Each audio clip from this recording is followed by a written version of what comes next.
Bonjour chers téléspectateurs et merci de faire confiance à HTV. Si vous prenez l'écoute, si vous scotchez à l'instant comme d'habitude tous les samedis lorsqu'il est 11h30 sur cette antenne, c'est votre programme H-Foot qui démarre. Nous sommes à la deuxième saison et sans plus tarder, ils sont bien installés comme vous le savez si bien. On va parler des questions, des thématiques qui tournent autour du football. On s'est donné la mission de permettre à ce sport de voir le jour, d'immerger ou encore d'émerger au niveau du Cameroun. Les choses devront être faites comme cela se doit. Sans plus tarder, on va prendre le sommet qui est signé par Gabriel Messina et on se retrouve derrière vous présenter le panel. Bonjour chers conditionnés de H-Foot. Au menu de cette autre édition, France, Benjamin Moukandio de retour au Racing Club de Lens, Joando Fonch, Preto, Maccabi Haïfa. Retraite sportive, Samuel Eto'o raccroche les godasses après 22 ans de haut niveau. H-Foot lui accorde la part belle. Lion indomptable, Yves Clément Arroga annoncé comme adjoint, Pierre Léchancre et Antoine Camboire en embuscade. CAN U23, Rigobert Song qualifie le Cameroun pour la première fois. Conflit LFPC, FECAFOOT, la crise persiste. La FECAFOOT reprend la main progressivement début des compétitions. Le 18 octobre, le SNAFOC alerte. Bonne dégustation et à samedi prochain.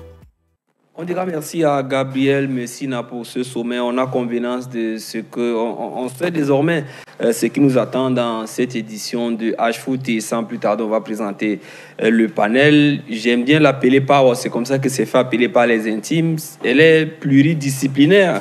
Aujourd'hui, elle est directeur adjoint en charge de la formation du côté de l'Académie nationale de football. C'est la première fois qu'une dame nous fait l'amitié. Elle est là ce matin. Il s'agit de Victorine Fomoun. Bien bonjour et bienvenue, Victorine Fomoun.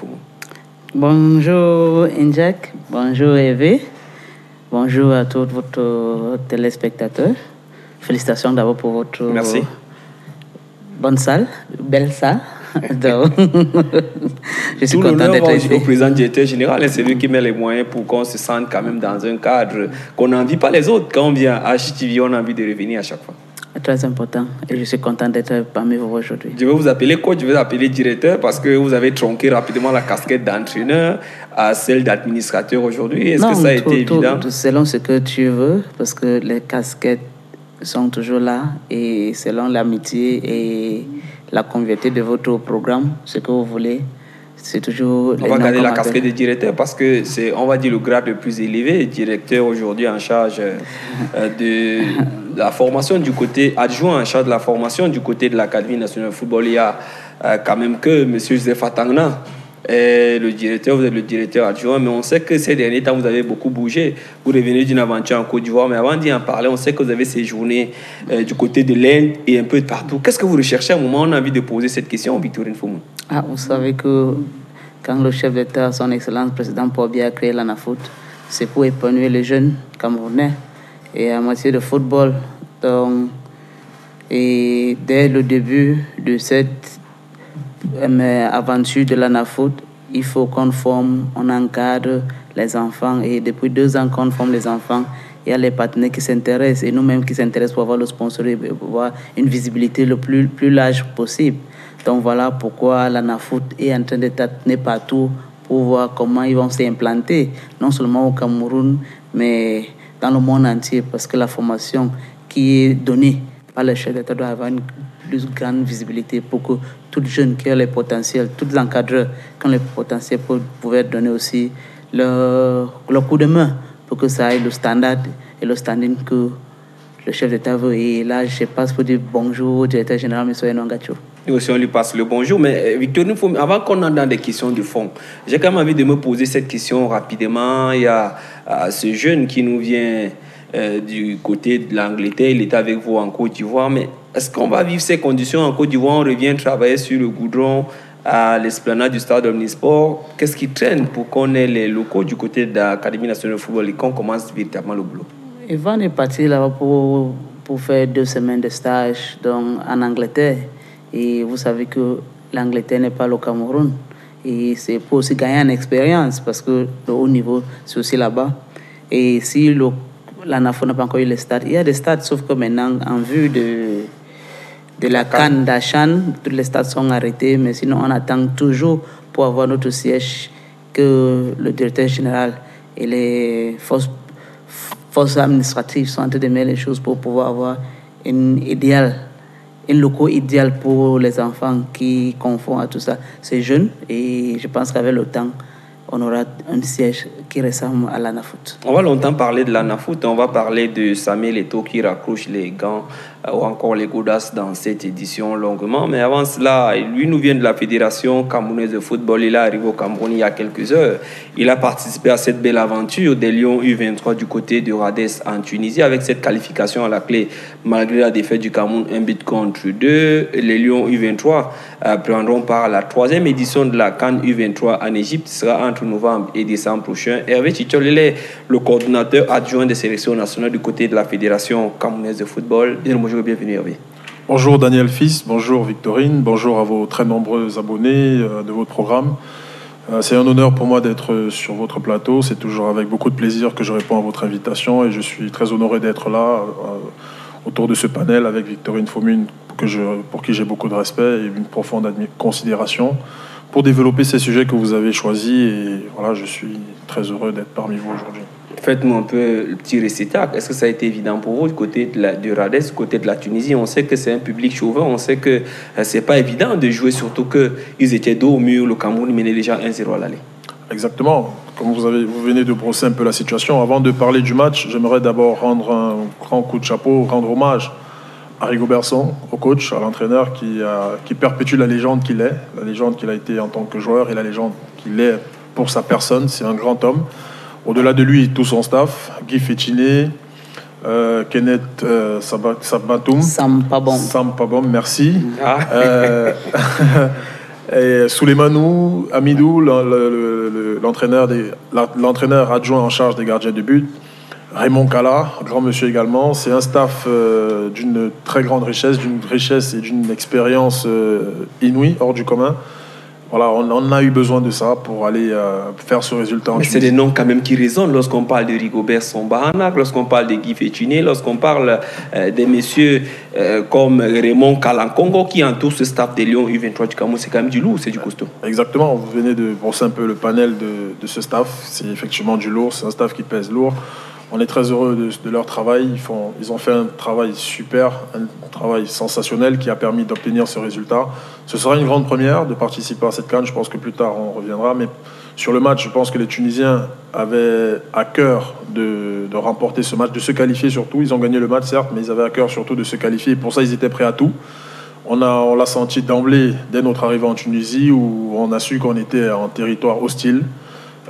Les Tunisiens ont essayé d'employer tous les moyens possibles pour parvenir à cette qualification, mais bon, mal leur a pris, on est resté ferme, on est resté soudés et ça nous a permis de faire ce résultat qui nous qualifie pour cette troisième édition de Cannes et on en est très heureux et très fiers. Félicitations encore en espérant qu'on sera à vos côtés du côté de la Tunisie, du côté de l'Égypte, autant pour moi parce que les coins et les recoins de ce côté, on connaît véritablement dans les coins de Mahdi et un peu de partout en espérant que vous serez logé au Caire ou encore Ismaël ou à Alexandrie, des coins qu'on connaît parfaitement. C'est un enfant de la maison, si on peut se le dire, c'est un consultant maison. Billy Outo est là.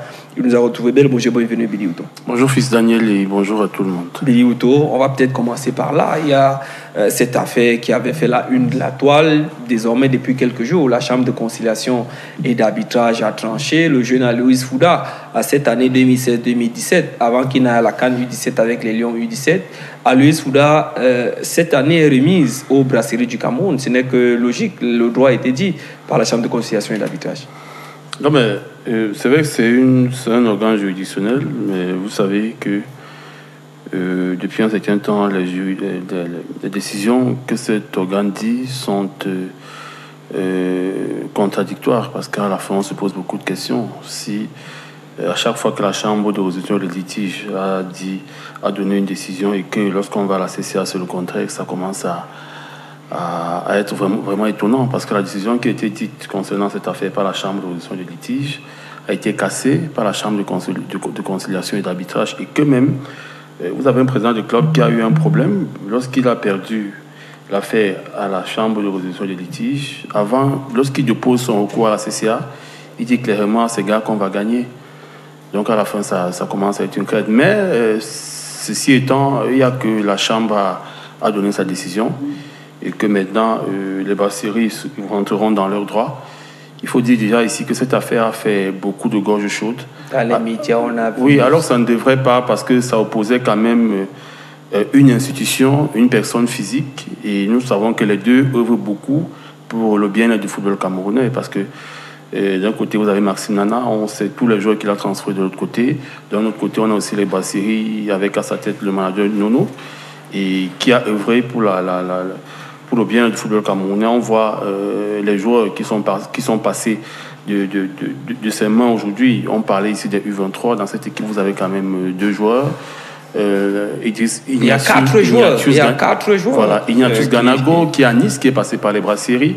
Il y a Gonzalez, ils sont pratiquement 4 qui a marqué, qui était titulaire à l'aller et finalement Gonzalez qui a joué au match retour. Voilà. Donc, mais connaissant la guerre qui est entre ces 2 personnes et cette guerre qui moi ne m'arrange pas, je ne sais pas si du côté d'International Academy, parce que c'est l'académie qui en principe a bénéficié des droits d'après la FECAFOOT, peut-être qu'ils ne vont pas laisser, peut-être qu'ils iront au tribunal arbitral du sport. Mais moi, je crois que le plus important serait de réunir les 2 parties. Même si ça a été fait, il faut toujours continuer de le faire. Mais Billy, j'ai envie qu'on s'interroge quand même aujourd'hui. Les Brasseries abattent un boulot. Ils partent chercher des enfants sur lesquels on ne compte même pas. Vous avez 3-4 ans de formation pour ressortir, pour vous jeter sur la scène. Soit vous trouvez un club sur le plan local, soit vous trouvez un club sur le plan international. Est-ce qu'on devrait se retrouver dans des situations qu'un agent soit en train de traîner ces Brasseries du Cameroun après tout ce boulot qu'ils ont abattu autour de ces enfants? Ils sont logés, ils sont nourris, ils sont éduqués et tout. Et on peut penser à l'ANAFOOT aujourd'hui qui est pratiquement dans le même modèle que celui-là. Fils, vous savez, c'est le business, c'est le football. Donc chacun va avoir son gain et chacun a ses armes pour se défendre. Mais vous savez, très souvent lorsqu'il y a une bagarre, en fait, c'est les institutions, c'est les hommes qui bagarrent, mais il n'y a que derrière, c'est le joueur qui souffre parce que si aujourd'hui, on ouvre un dossier et qu'on se rend compte qu'il y a un faux qui est passé par là, je crois que c'est le joueur qui serait suspendu aujourd'hui. Donc, dans tout ce qu'on fait, on doit toujours mettre en avant l'intérêt du joueur. Heureusement, jusqu'à présent, psychologiquement, le joueur n'a pas été atteint et que même sur le plan administratif, il n'a pas eu de problème avec son club de Stade Malherbe de Caen. Il poursuit sa formation normalement. Maintenant, les hommes sont derrière, ils font leur bataille. C'est la guerre au niveau des indemnités de formation parce que une année quand même, une année c'est beaucoup parce que vous savez la redistribution se fait au prorata du nombre d'années que vous avez passé dans une équipe, dans le club. Donc si aujourd'hui M. Nono a gain de cause, ça veut dire que M. Nono aura déjà les indemnités de transfert du joueur à Aloïs Fouda et que au niveau des indemnités de formation il aura aussi tout et International n'aura rien. Ça veut dire que dans le passeport du joueur actuellement on va retirer le fait que Aloïs Fouda est passé par International et on mettra simplement qu'Aloïs Fouda est passé par l'école de football des Brasseries du Cameroun. Et ça ne fera pas l'affaire de l'autre côté de Maxime Nana et l'Académie internationale. Donc, vous voyez à quel niveau il y aura la guerre et je ne crois pas qu'ils s'arrêteront à ce niveau. Voilà, ils ne s'arrêteront pas. Parce que c'est le business, c'est le business. C'est une affaire d'argent. On peut comprendre, et Bilouto qui est dans ces transactions comprend beaucoup et il sait évidemment de quoi il parle. Avant de revenir à vous, on va ouvrir le dossier ANAFOOT dans quelques minutes, mais on parle d'abord de quelques lions qui ont bougé entre-temps. On va aller avec vous, Hervé Tichol. On parle de Benjamin Moukandjo qui rentre du côté du Racing Club de Lens. Il y a Joando Found qui a été prêté simplement du côté du Maccabi Haïfa. Il y a des jeunes comme Mohamed Kamara GTI qui ont changé de club entre-temps. C'est toujours du bien pour le Cameroun. C'est le verre jaune qui retentit à chaque fois frappé d'une étoile. Tout à fait, et je pense que c'est une belle récompense pour un joueur comme Benjamin Moukandjo qui s'est beaucoup donné. On sait qu'il était dans une situation assez inconfortable où il était sans club pendant plusieurs mois, mais il n'a pas arrêté de travailler. Il a eu comme préparateur physique Christophe Manouvrier, que nous avons eu comme préparateur physique avec qui il a travaillé durement, d'arrache-pied pour revenir à ce niveau. Donc je suis très heureux pour lui. C'est une très belle récompense pour lui. En plus, c'est un très bon garçon. Jean de Fuchs également qui entre dans un nouveau projet. Initialement, il était acheté en Espagne, mais il a finalement été prêté au Maccabi. Elle a été prêtée au Maccabi. Bon, c'est un club qui joue la Champions League. C'est un club qui joue la Champions League par lequel est passé Georges Mandjek.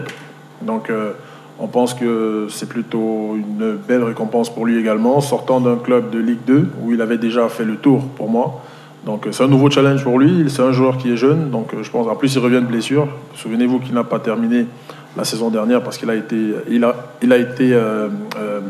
écarté de la liste pour la CAN, de la participation à la Coupe d'Afrique en Égypte, parce qu'il était donc malheureusement blessé. Donc c'est un bon rebond pour lui, à lui donc de saisir cette opportunité et de revenir au plus haut niveau. Et voilà, pour GTI, pareil, donc on lui souhaite très belle saison. Il y a tous ces joueurs-là qui entrent dans ces nouveaux projets. Très belle saison à eux et que tout se passe bien pour eux avec une meilleure santé. Bon, Victorine, un mot sur ces Camerounais de la diaspora, ça bouge quand même ces derniers temps. Benjamin Moukandjo, ex-capitaine des Lions, champion d'Afrique en 2017, Johan de Funch, il a manqué de peu la CAN pour des causes de blessures. Mohamed Kamara GTI, champion d'Afrique en 2017, ils ont trouvé des nouveaux horizons. C'est toujours bien pour le vert jaune. Vous savez que pour un joueur, le vert ou jaune, c'est seconde pour moi, parce que c'est d'abord les avenirs, c'est leur travail, c'est leur job. Donc, si ils ont déjà retrouvé un nouveau job pour pouvoir faire leur vie, c'est bon. Maintenant, pour le Cameroun, c'est qu'il faut qu'ils reviennent maintenant dans leur meilleure forme pour défendre les couleurs du Cameroun comme d'habitude. Donc, on leur souhaite encore bonne chance et beaucoup de travail. S'ils n'ont pas la chance pour revenir dans les équipes nationales, mais leur vécu déjà donne l'ambition aux d'autres jeunes de pouvoir y rêver. Billy Houto, on parle de ces Camerounais, vous êtes un intermédiaire. Lorsque ça bouge comme ça fait toujours du bien. Surtout au niveau du marché, surtout au niveau des agents. Parce que vous vous retrouvez le plus souvent en train de se poser les questions. Quel est le bilan? Lorsque ça bouge, c'est bien parce que ça doit en principe bouger. Mais après, il y a toujours quelques interrogations. Sur les destinations? Oui, parce qu'on se dit toujours quels sont les choix qui ont motivé X ou Y d'aller de ce côté, aller de là-bas. Mais après, il y a toujours que le football a ses aléas et on fait avec. Donc, je crois que le plus important, c'est déjà qu'il puisse retrouver le terrain et qu'il continue de jouer, être en superbe forme pour pouvoir faire de bonnes prestations avec l'équipe nationale du Cameroun. Parce que ça ne sert à rien de savoir qu'il y a un footballeur camerounais qui brille à l'extérieur et qui ne parvient pas à aider son pays. Donc, je crois que je ne pourrais leur souhaiter que bonne chance. Et on attend de les voir avec les Lions. Et Victorine Foumon, parlons de l'ANAFOOT. On a une pensionnée de l'ANAFOOT qui est en ce moment encore qui vient de boucler un stage du côté du Paris Saint-Germain. Mais celui-là qui a été présenté en milieu de semaine, c'est le jeune Non-Afeng qui a séjourné du côté de Manchester City. Il a été avec vous à Abidjan, en Côte d'Ivoire, grâce aux partenaires de l'Académie nationale de football CUNET. Parlez-nous un peu de ce jeune, parlez-nous un peu de cette aventure. Est-ce qu'on va dire c'est le début d'une longue aventure du côté de l'Académie nationale de football? Ah oui, d'abord on dit merci à CUNET pour l'effort qu'ils ont fait parce que c'est le sponsor officiel de Manchester City. Et chaque année, il y a un camp d'entraînement là-bas pour pouvoir former les enfants en matière d'anglais et le football. Et c'est comme ça que le Cameroun a été détecté par les gens de CUNET parce que là, c'est dit que c'est une structure aussi d'État renommée. Donc, parmi nos sélectionnés de l'ANAFOOT, il y a Ivan Non-Afeng qui a démonté sa classe. Et c'était le meilleur de l'académie. Ils étaient 3, donc qu'on a présélectionné. Mais maintenant, vu l'âge le petit en image de l'autre côté. Vu l'âge qu'il avait, on a dû caler sur lui. C'est comme ça qu'il est parti à Manchester City pour faire 2 semaines là-bas. Il est vrai que son visa est un peu sorti en retard, mais c'est 7 à 8 jours qu'il a passé là-bas. Il était parmi les meilleurs. Pour dire que s'il avait fait tous ces 14 jours avec les enfants, ça pouvait être je sais pas. Mais il était formidable parce que les encadreurs là-bas l'ont beaucoup admiré. Son bulletin de notes qu'il a amené là-bas était fantastique. Et lui-même, c'est un joueur aussi humble, il a 14 ans. Et CUNET qui veut vraiment aider les jeunes sportifs et footballeurs en particulier en leur donnant la visibilité dans leurs activités. J'étais content. Et sur ce projet, il y avait 4 4 Africains, une Ivoirienne, une Ghanéenne, deux Ivoiriens, une Ghanéenne et un Camerounais. Donc c'est pour ça que dès leur retour, on a fait maintenant une spot à Abidjan, là où les enfants devaient visionner le match de Manchester City ensemble, faire le commentaire, faire le pub de leurs activités pour dire aux enfants que c'est réel, c'est vrai, et donner l'occasion pour le projet que demain ils vont venir aussi piquer d'autres enfants. On s'arrête un peu sur cette aventure d'Abidjan. Vous avez raté le vol, il y a eu un décalage de vol, et le directeur général qui rappelait que il faut que l'enfant commence à s'habituer que le vol peut décoller en retard et peut avoir un petit stress. Tout ça rentre dans le professionnalisme. Ah oui, vous savez que dans toutes les activités, pour un enfant qui commence si tôt, parce que d'abord, la première fois qu'il a pris l'avion pour aller à Manchester City, il est parti sans accompagnateur. Donc tout était fait que les agents de l'avion l'accompagnent. Donc vous savez que là, il était seul. Maintenant qu'il revient, il y a cette petite difficulté que si tu ne commences pas étant tôt, parce que quand ce qu'il a vu là-bas, lui, le monde devait s'arrêter. Donc, toute la famille était à l'aéroport, tout pour un voyage. C'est pas évident pour la première fois. Pour la première fois. Du vol. Donc, mais il a été brave et maintenant, arrivé pour aller à Abidjan, le vol a été décalé. Donc, vous savez que pour souci de fautes techniques de certaines sécurité, on a dit que. Donc, voilà un peu le petit lui-même. Quand j'ai dit qu'on ne peut plus voyager aujourd'hui parce que c'est moi qui l'accompagne pour le Côte d'Ivoire. On vous a vu à l'aéroport d'Abidjan. Il a failli pleurer. Ben, je lui ai dit que non, voilà ça. Dès que tu te dépasses dans cette étape, c'est comme ça. Même dans les matchs, il y a des fois que tu veux faire une bonne passe, ça n'arrive pas, mais tu dois te surpasser. Dès qu'on est arrivé, heureusement que les organisateurs avaient repoussé notre activité parce qu'ils devaient partager son expérience, ce qu'il a vu à Manchester.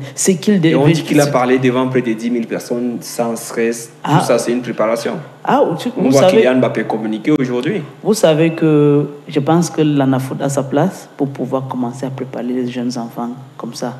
Non seulement en éthique, mais en communication, dans le jeu et avec les écoles. Parce que l'objectif, ce n'est pas seulement de faire football, c'est de faire foot et école. Donc, et quand ils vont faire foot et école, ça veut dire que tôt ou tard demain, ils peuvent aussi lire et comprendre le contrat. Ils peuvent aussi se reconvertir facilement. Et si demain, même pendant leurs activités de jeu, il peut avoir un accident, ils peuvent toujours continuer avec son école pour donner une vie pour les jeunes footballeurs qui se disent qu'ils vont donner un travail à travers ça. Hervé, vous dites quelque chose, hein, le jeune, ça commence à bouger du côté de l'ANAFOOT, bien que ça tarde à se mettre sur pied, mais on commence quand même, quelques rejetons commencent à sortir de terre. On a cette jeune fille qui est du côté du Paris Saint-Germain en ce moment. Il y a Nafen Nafen qui est pratiquement, on va dire, l'élément en vue en ce moment pour sa dernière expérience qui vient de passer en Angleterre et en Côte d'Ivoire. Déjà, avant tout, c'est saluer l'initiative de l'ANAFOOT, son directeur général, Carly Mgachou, et l'ensemble de ses collaborateurs et collaboratrices, parmi lesquels Victorine Fomune. On voit effectivement donc, le travail qui se produit là-bas. Certains de nos compatriotes se posaient la question à quoi va servir l'ANAFOOT, quelles seront ses prérogatives, quels seront les budgets, quelles sont les infrastructures. On voit que ils seront logés où? Ils seront logés où? Victorine a fait état du manque d'infrastructures, du manque de sièges, du manque de sites, mais on voit quand même que malgré tout, ils arrivent quand même à se mouvoir et à travailler. Et on voit déjà des produits à travers ce jeune Nafen, à qui on souhaite déjà une très belle carrière. On sent que c'est un très grand talent. J'ai pu le voir lors des tournois organisés par l'ANAFOOT. C'est donc le tournoi Pascal Atangana, sémence olympique. Effectivement, on a pu voir déjà, au-delà de lui, au-delà de ce jeune, j'ai pu voir d'immenses autres talents. Et je suis conscient, je suis confiant au travail qui est réalisé là-bas. C'est des professionnels. En même temps, je ne suis pas surpris parce qu'autour de ce panel, il y a beaucoup de professionnels. Je salue également Joseph Atangana, le directeur de la formation, Angelbert Barga. Voilà, donc la planification. Pour moi, c'est le Graal, c'est la crème des éducateurs au niveau du Cameroun. Donc, je ne suis pas surpris. C'est un gros travail qui est abattu et je leur souhaite beaucoup de succès. Et je m'attends à ce que là, et également au niveau des sélections, on a beaucoup d'espoir parce qu'on se dit qu'il y a un travail. D'ici l'année prochaine, les minimes, les U15, les U17. Il y avait un qui a été déjà. Nonafen et Job et Sobé ont été déjà sélectionnés U17. Ah, voilà. Tout à fait. Donc ça commence à bouger. Et Billy Outo, voilà, Billy Outo, on parle de cette Académie nationale de football, mais on sait qu'à un moment, vous avez toujours été sceptique en posant la question. Il faut, au-delà de tout, un cadre et une certaine structuration qui est déjà là, mais le cadre, on continue à se poser des questions. Oui, bon, je crois que ça va aller de manière progressive. J'ai essayé de discuter avec certains responsables là-bas. Et vous savez qu'on ne peut pas se lever un matin et tout mettre sur pied comme ça. Donc, il faudrait que les choses aillent de manière progressive. Le plus important, c'est qu'après une année, quand on essaie de faire une évaluation, si après un an, on se rend compte que les choses ont avancé, ça veut dire que on se dit qu'après 2 ans, 3 ans, 5 ans, tout sera mis sur pied. Donc, c'est un projet assez lourd. C'est un projet assez lourd, donc c'est pas évident de tout avoir. Mais au vu de ce qui se passe déjà, je crois que ça avancera normalement. Lorsqu'on voit déjà ce qui se passe avec les enfants qui parviennent à aller de l'autre côté, faire 1 semaine, 14 jours, ils reviennent. Je crois que lorsqu'ils reviennent, il y a on sait qu'il y a sur la fuite des athlètes. Là, on prépare déjà ces athlètes au haut niveau. Oui, la fuite, parce que peut-être lorsqu'on va, il n'y a pas d'avenir. Il n'y a pas d'avenir parce que c'est difficile au Cameroun. Il y a beaucoup de raisons. Et il faut déjà préparer ces enfants, surtout psychologiquement. Psychologiquement, savoir qu'on peut aller de l'autre côté puis on revient. Ici, on n'est pas obligé de réussir dans le football. Parce que de vous tous qui êtes là dans une catégorie, vous pouvez être 25, 20, mais sachez que tout le monde ne sera pas professionnel. 2 ou 3 parfois. 2 ou 3 parfois 4, parfois 5. Donc parfois un même, voilà, donc ce n'est pas évident. Il faut réellement préparer les enfants. C'est un projet sport-études. C'est le sport et c'est les études. Donc préparer les enfants à cela, les mettre dans un très bon cadre, et je crois que tout ira.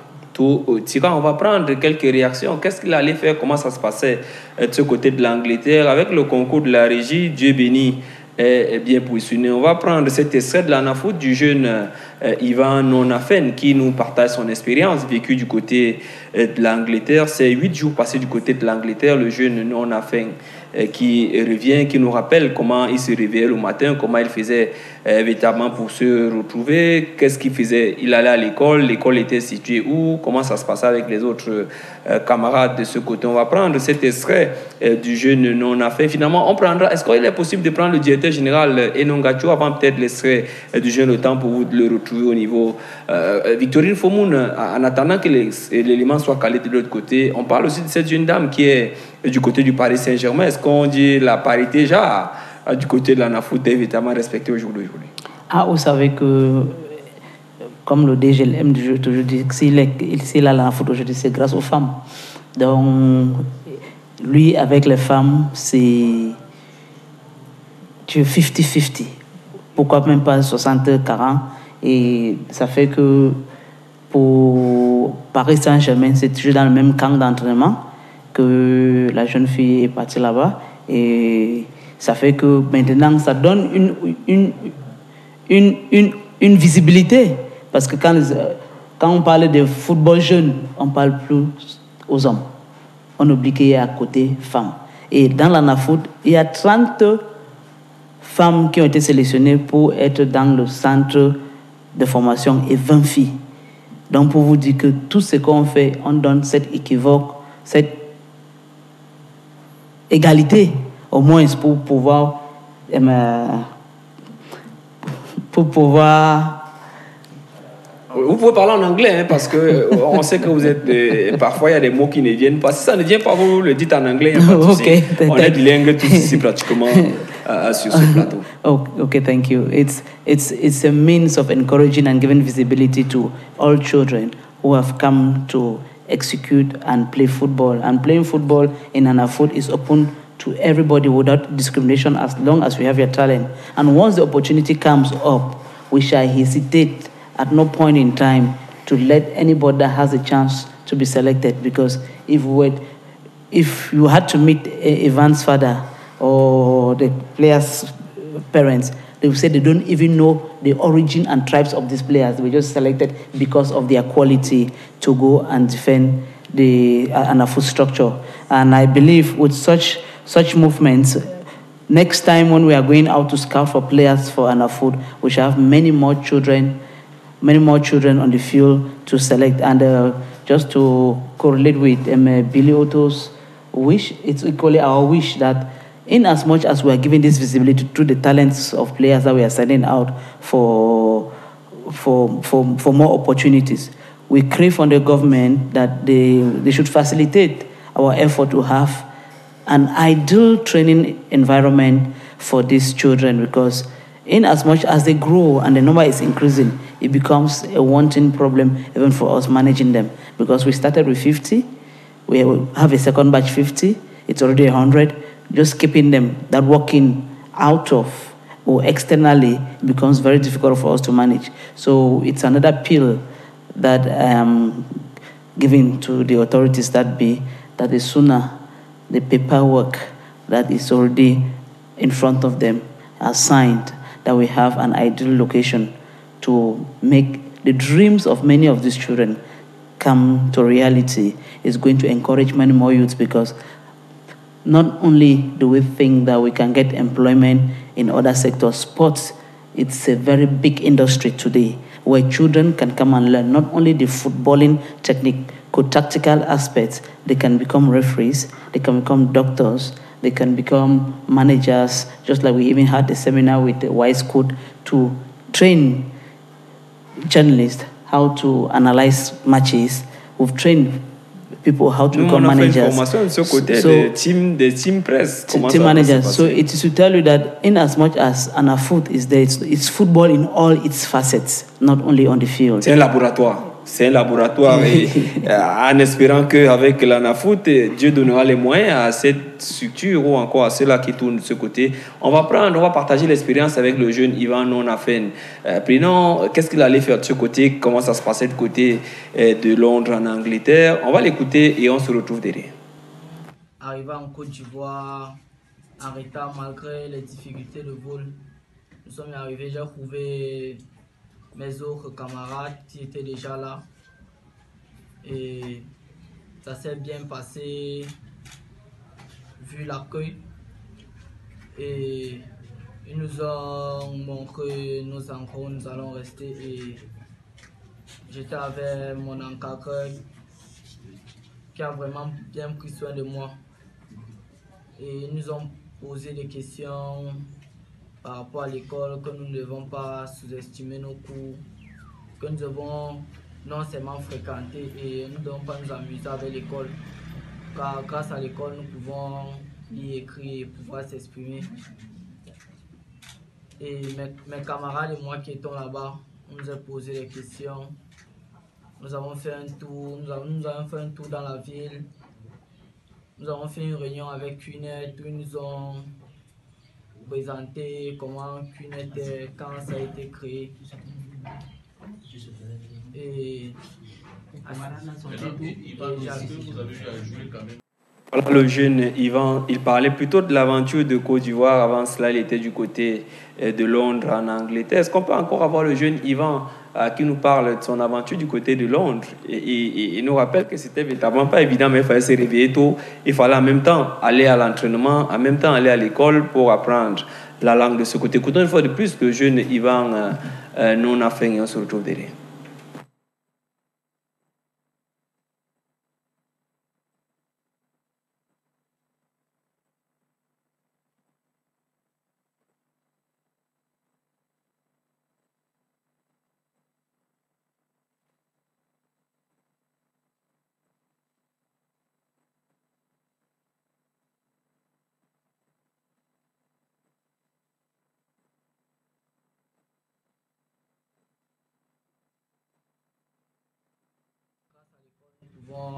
Lire, écrire et pouvoir s'exprimer.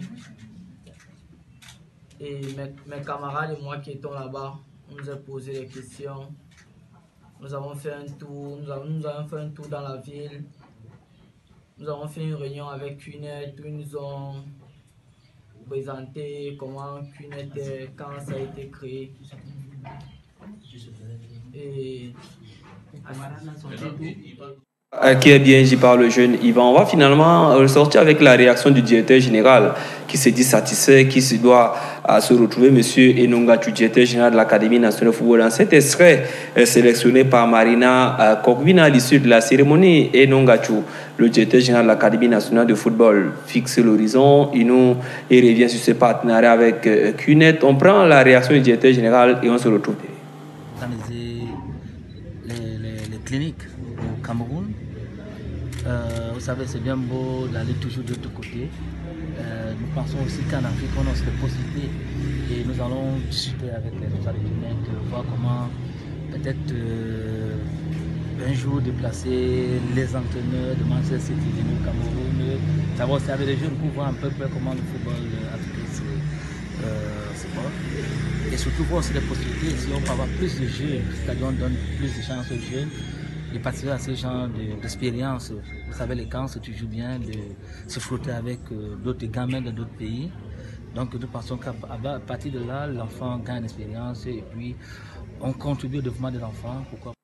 Voilà, qui est bien dit par le directeur général, on dira beaucoup de courage à Victorine Foumou, beaucoup de courage à tous ceux qui sont de ce côté de l'Académie nationale de football. On va avancer dans ce programme, on ne va pas simplement s'arrêter sur l'Académie nationale de football, il y a encore bien d'autres actualités. On vous a dit, on mettra un zoom sur cette actualité qui fait la une pratiquement sur cette semaine, depuis le milieu de semaine, c'est du côté de Kinshasa au Congo, si je m'en abuse, ou encore du côté du Congo, qu'il a choisi faire cette déclaration, mettre un tel à 22 ans de carrière de haut niveau, Samuel Eto'o. Et pour en parler, Marina Korbina est allée sur le chemin des titres ou encore sur la carrière de Samuel Eto'o. Elle s'est planchée sur la question en suivant ce reportage de Marina Korbina et on se retrouve. La nouvelle est tombée comme un coup de massue. Samuel Eto'o met fin à sa carrière. C'est vendredi dernier que l'ancien numéro 9 de l'équipe nationale du Cameroun a donné la dite information. À 38 ans sonnés, le prodige camerounais a engrangé plusieurs distinctions, tant individuelles que collectives, en club comme pour son pays, le Cameroun qui chérit tant. Vainqueur de 2 Coupes d'Afrique des Nations en 2000 et 2002, quadruple ballon d'or africain, champion olympique en 2000, vainqueur de la Champions League européenne avec 3 clubs différents, le Pichichi raccroche les crampons avec un lourd palmarès. Le meilleur buteur de l'histoire de la Coupe d'Afrique des Nations laisse ainsi des fans qui l'entrevoyaient encore évoluer sur les aires de jeu. Comme une drainée de poudre, cette nouvelle a suscité des réactions de part et d'autre sur les réseaux sociaux et autres moyens de communication. C'est une autre vie qui commence pour le goleador camerounais. Comme ses prédécesseurs, il est confronté à une reconversion certaine. Serait-ce la voie de la politique comme l'actuel président du Libéria George Weah ou encore celle d'entraîneurs comme son ancien capitaine Rigobert Song? C'est un nouveau chapitre qui s'ouvre désormais pour Samuel Eto'o fils.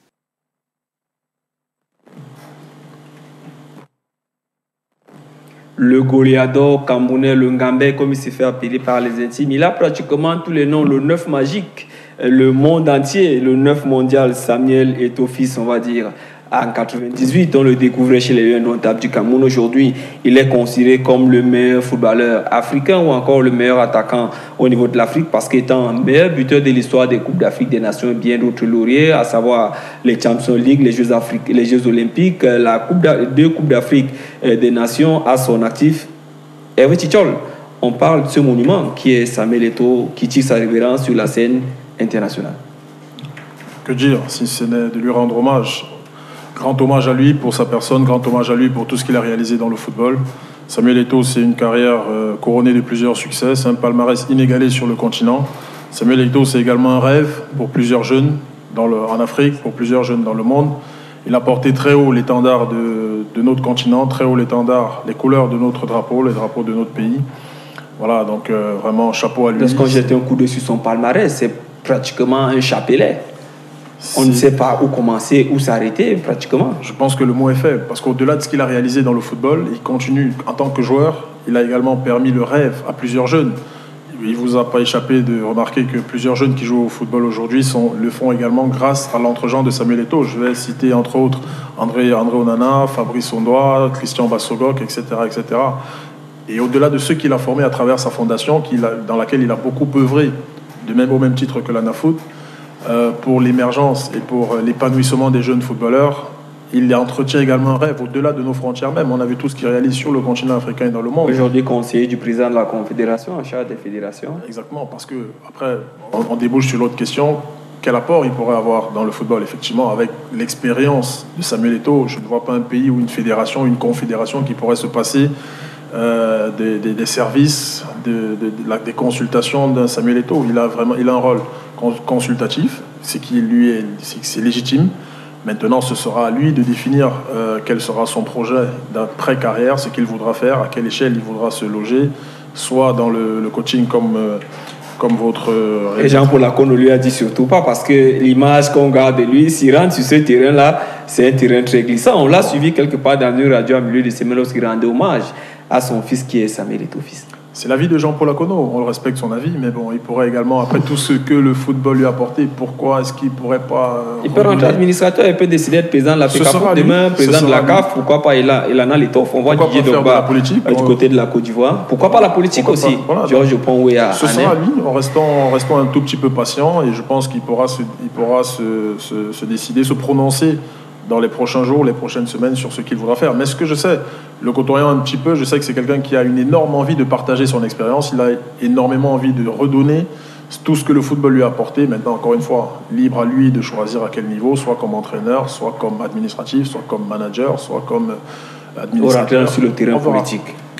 Billy Outo, nous sommes en train de parler de Eto'o fils, l'homme, sa carrière, son œuvre dans le football. Aujourd'hui, on sait que vous avez les petites fiches, vous avez déjà rempli la petite fiche de l'autre côté, Samuel Eto'o. Et il ne restera jamais dans les mémoires des footballeurs. Il a inspiré plusieurs générations. Il a su se mettre à haut niveau où on l'attendait. Mais on ne l'avait pas vu venir, Billy Outo. Samuel, je dirais que je pèse mes mots des 20 dernières années, c'est le meilleur footballeur africains et camerounais. Nous qui sommes nés dans les années 90, on n'a pas vu d'autres. Peut-être quelqu'un parlera mieux de Mila, parce que Mila est de son époque, peut-être quelqu'un parlera mieux de Bell, mais celui que moi j'ai vu jouer par rapport à mon époque, c'est Samuel, et moi je dis c'est le meilleur footballeur. 22 ans, je vous avais dit au haut niveau, mais moi je vous dis au très haut niveau. Parce qu'aujourd'hui, lorsqu'on regarde son palmarès cumulé, club, équipe nationale, il est élogieux. Lorsqu'on regarde les précises des clubs par lesquels il est passé, c'est Barcelone, c'est l'Inter de Milan, c'est le Real de Madrid. Lorsqu'on regarde le palmarès individuel, c'est titre individuel, 4 fois Ballon d'Or, 3 Champions League, 3 Ligues des Champions, c'est Jeux africains, l'influence même, pour moi. Voilà, l'influence même, médaille olympique, l'influence même qu'il a sur les jeunes. Hervé en parlait ici d'ailleurs. Tous les jeunes qui jouent au football aujourd'hui, il singe Samuel Eto'o. Il voudrait ressembler à Samuel Eto'o. C'est comme ça. Même en termes de médiatisation. Lorsqu'il y a une finale de Ligue des Champions, lorsqu'il y a une rencontre de Ligue des Champions, lorsqu'il y avait que le Barcelone jouait, que l'Inter de Milan jouait, tout le monde ne pouvait pas rater parce qu'il fallait toujours voir Samuel Eto'o jouer. Et on savait qu'il allait marquer un but, on savait qu'il allait être important. Et c'est le garçon qui vous marquait toujours les buts importants. Parce que les rencontres importantes, il en a joué. Donc il a un gros palmarès, il a une très grosse carrière. Elle n'est même plus à présenter à l'équipe nationale du Cameroun. On sait tout ce qu'il a apporté. Le meilleur buteur de l'histoire même de la Coupe d'Afrique des Nations. Voilà, donc après il y a toujours ce regret de 2006, parce qu'on se dit qu'il avait tout pour gagner le Ballon d'Or mondial. Mais à France Football, mais lorsque vous voyez que ce ballon d'or a été remis à Cannavaro, jusqu'à présent, on a toujours eu un pincement au cœur. Dans son entretien avec Alain Foucault, il rappelait que ce n'est pas évident cette année. Par exemple, Sadio Mané a disputé une finale de Coupe d'Afrique. Il a été parmi les meilleurs buteurs du championnat anglais, sont 3, Aubameyang, lui et Mohamed Salah, mais qui ne soient pas dans ces titres de ballon d'or ou encore des meilleurs joueurs. C'est très compliqué. Peut-être on interrogera la peau à un certain moment, parce que même les plus grands consultants, les plus grands analystes étaient d'accord que pour cette année, c'était l'année de Samuel Eto'o. Oui, mais après, c'est la logique du football. Peut-être que certaines personnes ne le disent pas, mais je crois qu'il y a eu des choses négatives qui sont passées par là. La couleur de sa peau, et il a toujours dit, il n'est pas passé par 4 chemins pour le dire. On voit ce qui s'est passé cette année avec Sadio Mané et Mohamed Salah. Comment expliquer que Mané, avec toute la saison que Mané fait avec Liverpool, on se rend compte qu'il n'est même pas classé parmi les 3 meilleurs joueurs de la Ligue des Champions. Il a porté Liverpool. Il a porté Liverpool très haut, il a remporté la compétition. Non, ça fait tellement mal, on se dit toujours quelque part que quand vous êtes noir, il y aura toujours des cas. Est-ce que ça retrouve les mots de Lilian Thuram qu'on commentait ici la semaine dernière? Lilian Thuram l'a dit, Habib Beye aussi l'a dit. Il ne faut pas porter les gants pour le dire. Il faut dire toujours ce qu'on pense. Moi, je crois que c'est la triste réalité. Samuel Eto'o, il n'a pas été récompensé. Ça fait réellement mal. Donc, c'est un peu ça. Mais après, globalement, ici, de par son talent, il a fait beaucoup de choses. Et il a eu une phrase qu'il a dite en 2014 qui m'a marqué. Je travaille comme un blanc, je travaille comme un noir pour vivre comme un blanc. Pour dire ici que quand vous arrivez de l'autre côté, vous trouvez le blanc sur place, il faut être 3 fois, 10 fois meilleur que lui. Si vous êtes au même niveau que lui, on ne vous fera pas de cadeau. Nous, on va se rappeler cette interview qu'il avait accordée à la CRTV à la veille de son départ au FC Barcelone, alors qu'il évoluait encore à Mallorca à cette époque-là, et on l'a reçu dans le programme Foufou Foot. Il rappelait à nos confrères de la CRTV, l'heure a sonné pour boxer dans la catégorie des grands. Et quelques jours après, il signa son contrat dans le FC Barcelone, et c'était parti pour un rêve, pour toute l'aventure, pour tout ce qu'il a pu donner au monde. Victorine Fomoun, comme on sait que si femme le veut, Dieu le veut, vous dites quand même quelque chose sur Samuel Eto'o, les autres ont pratiquement tout dit, mais vous allez trouver des mots justes et des mots pour qualifier ce monsieur, pour qualifier sa carrière. He has left an indelible mark in the minds of many, not only the younger generation, but even the older generation, because when Eto'o started making a mark, every parent that gave birth to a child wanted to name the child Eto'o Fils. Or Samuel. So it's to tell you that he had a dream. He has lived his dream and he has realized it. And today he is retired to get into another avenue of life. And you know, retirement means he has prepared for reconvention, because if you don't prepare for reconvention, you will always have that desire to go back to the field, but you are no longer in the field. It becomes difficult. And I think we only have to wish him well, and that the impact that he created to many on the field, even though there were times that he too did some awful things, but we will remember more his positive things because they have created a lot of impact for our community. We just hope that that love, that fighting spirit, the lion man that is in him, will be able to be transcended to other generation in his life after the football, because being an administrator, he needs to give something in administration to the people. Being a politician, he needs to serve the people. Being a leader, there is some kind of service that he needs to do, because being a captain, you need to serve the people. And while he played, many people idolized him, adored him. So it is now time for him to give back the service to the people that he was meeting in different walks of life. Now it's no longer the fanfare that goes around the football field. It's going to be a total different game. He lived the intrigues, especially in terms of racism. He lived the intrigues even in times of playing. So now he's going to get even more, because the aura is no longer going to be the same. But he remains the masterminder, the player that everybody looks up to, that every country would have dreamed that Eto'o should have been born in Ghana. On se rappelle notre dernier séjour du côté de l'Égypte, lorsqu'on passait quelque part, on nous posait la question, Samuel Eto'o, lorsque vous dites que vous êtes Camerounais, on se réfère directement à Samuel Eto'o, donc c'était most people have used his name.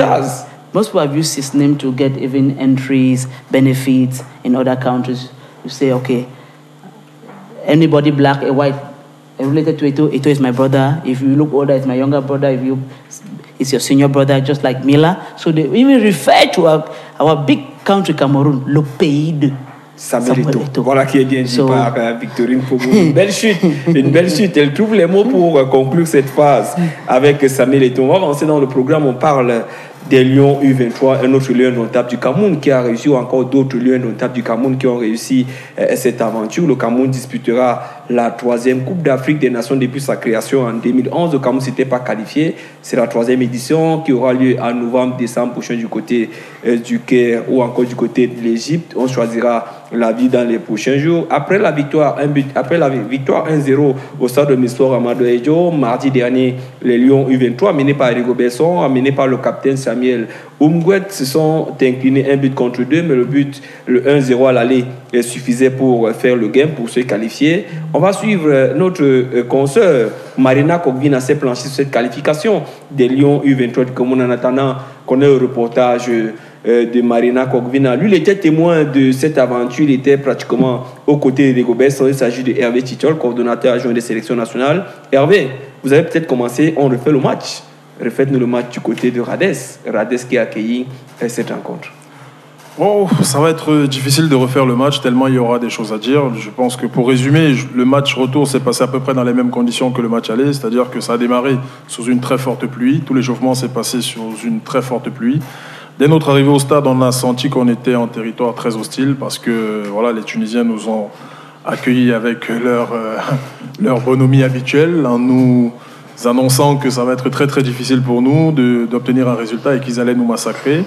Mais bon, j'ai quand même pu voir à travers toute la période de stage, depuis le match aller, tout au long de notre stage en Tunisie, j'ai ressenti une force qui se dégageait de ce groupe, emmené par Samuel Umgouet que vous avez évoqué à l'instant, qui est un très très bon joueur, qui est un grand leader effectivement, avec d'autres avec lui, hein, c'est-à-dire Martin Olivier Baïzo, et Garnago surtout, ce but sur pénalty à la 15e minute qui a redonné espoir au Lyon U23. Plus qu'espoir, c'était inédit d'obtenir un pénalty sur la pelouse de Radès. Bon, le pénalty, il était clair. Maintenant, le courage de l'arbitre de siffler ce pénalty, qui a quand même entraîné la grogne.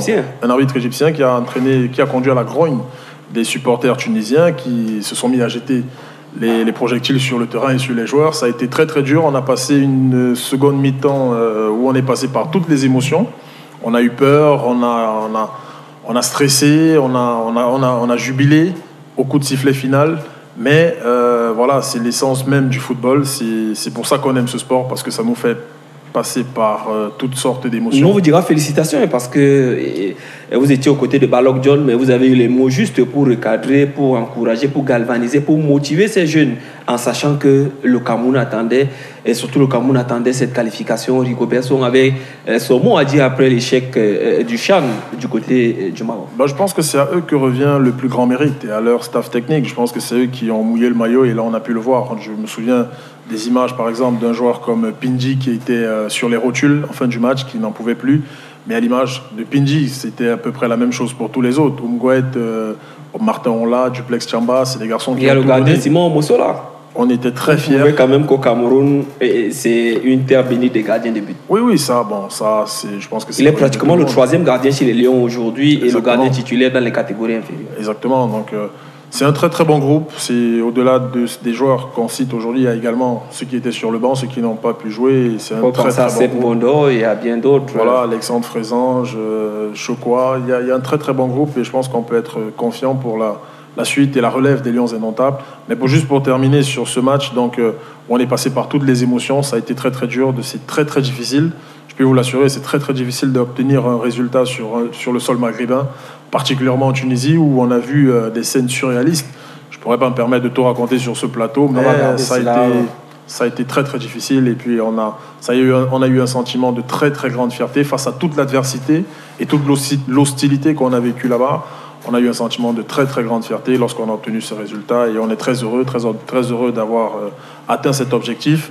Donc, comme vous l'avez dit, ce sera donc notre première participation à cette Coupe d'Afrique. Ce sera la 3e fois qu'elle est organisée. Mais bon, on ne perd pas de vue l'objectif. L'objectif final, c'était la première partie déjà se qualifier pour la Coupe d'Afrique. Maintenant, il faut se préparer, il n'y a plus de temps. Au-delà de se préparer, l'objectif, c'est d'être qualifié pour les Jeux Olympiques de Tokyo en 2020. Donc ça, c'était la première partie. Maintenant, on a eu le temps de digérer cela et de jubiler cela. Et depuis, dès ce matin, j'ai échangé déjà avec l'entraîneur et parallèlement avec la coordination des équipes nationales et de la Fédération camerounaise de football, les pouvoirs publics. Nous sommes déjà orientés sur la préparation qui va donc démarrer dès les toutes prochaines semaines. Le coach travaille déjà d'arrache-pied avec son staff, avec lesquels ils sont en train de travailler sur le programme du stage, le programme de préparation.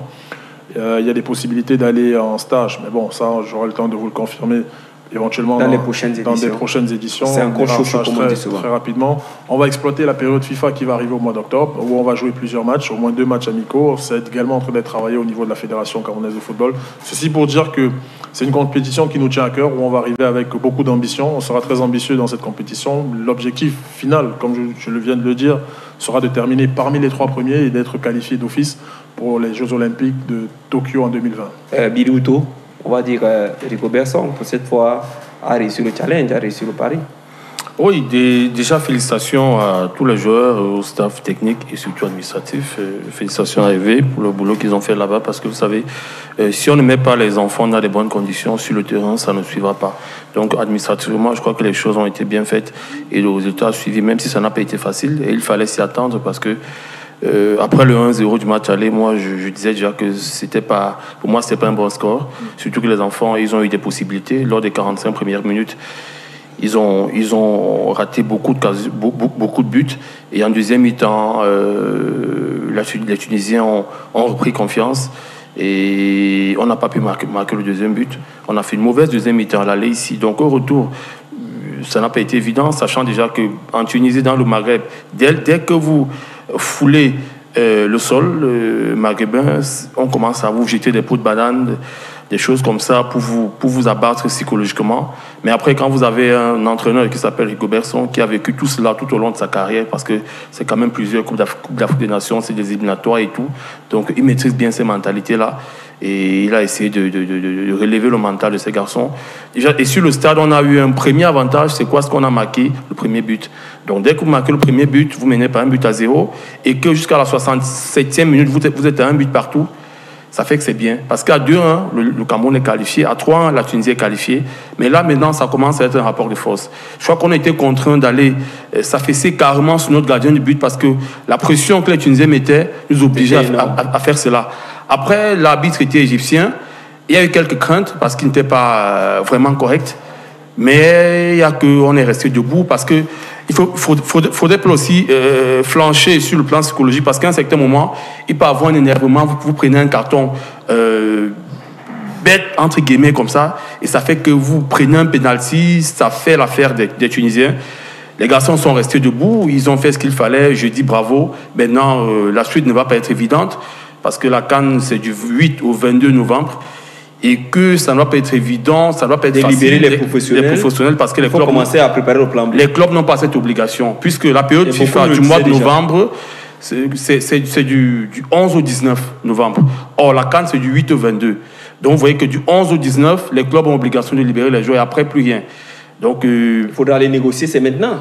Il faudra aller négocier. La fédération doit négocier. C'est une négociation. Moi, je me rappelle de la CAN Junior en 2009.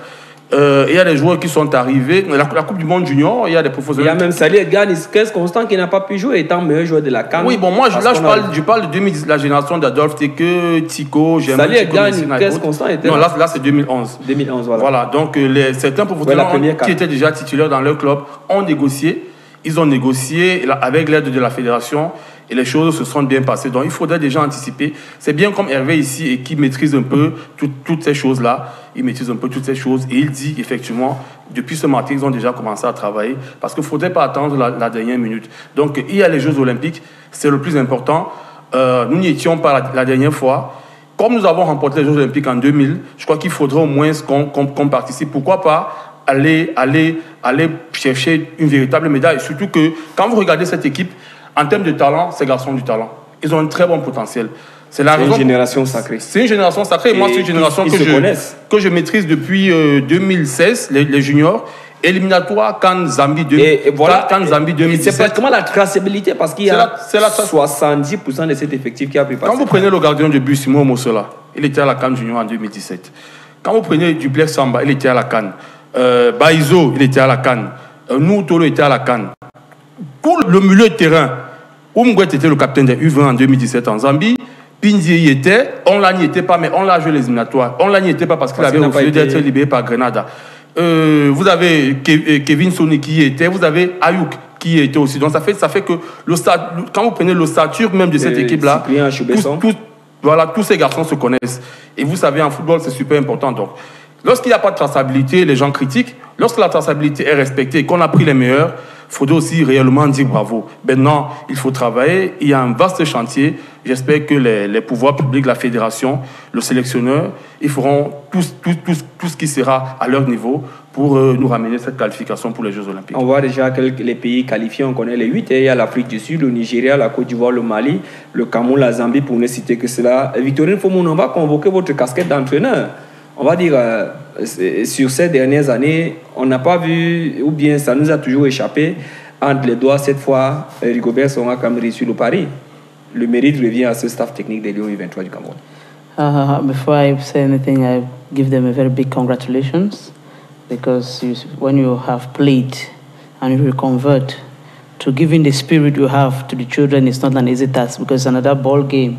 And once they won at home 1-0, we were all scared, because we saw how the Tunisian side came up in the second half, and we're frightened that maybe in their own home ground they were going to do something really difficult for us. But once you have somebody who has a very big psychology, like Rigobert Song, that has lifted, intimidation to him is no place. So with the staff that surrounds him, that makes one, there's something about coaching. Once the spirit of the staff is one, the success comes automatic. One team. One spirit, one team. The success is automatic. So everybody puts their effort together. It's a no-nonsense team manager, a former player that was of class. Raymond Kala is the team manager. Sorry, Raymond Kala. Then you have the goalkeeper coach, Soleimanu. Who equally was the a goalkeeper of class. You have Sai Bobong, a physical preparator of class.